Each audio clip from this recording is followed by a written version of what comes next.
एक और अहम खबर शामिल करें। आपको बताएं कि तोशा खाना 2 केस में बुशरा बीबी की दरखास्त से जमानत मंजूर कर ली गई। इस्लामाबाद हाई कोर्ट का बुशरा बीबी को रिहा करने का हुक्म सामने आ गया है, जबकि जस्टिस मियां गुल हसन औरंगजेब ने अहकाम जारी कर दिए गए।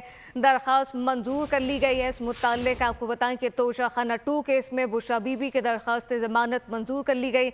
इस्लामाबाद हाई कोर्ट का बुशरा बीबी को रिहा करने का हुक्म जस्टिस मियां गुल हसन औरंगजेब ने अहकाम जारी कर दिए हैं। जी हाँ, बाकायदा तौर पर अहकाम जारी कर दिए गए हैं। इस्लामाबाद हाई कोर्ट का ये फैसला, अहकाम जारी किए गए हैं। जस्टिस मियां गुल हसन औरंगजेब ने अहकाम जारी किए। तोशा खाना 2 का ये केस है जिसमें बुशरा बीबी की दरखास्त जमानत मंजूर कर ली गई है। इस्लामाबाद हाई कोर्ट का बुशरा बीबी को रिहा करने का हुक्म और अहकाम बाकायदा तौर पर जारी कर दिए गए हैं। इस मुतालिक तोशा खाना 2 में बुशरा बीबी की दरखास्त जमानत मंजूर कर ली गई है। इस्लामाबाद हाई कोर्ट का बुशरा बीबी को रिहा करने का हुक्म।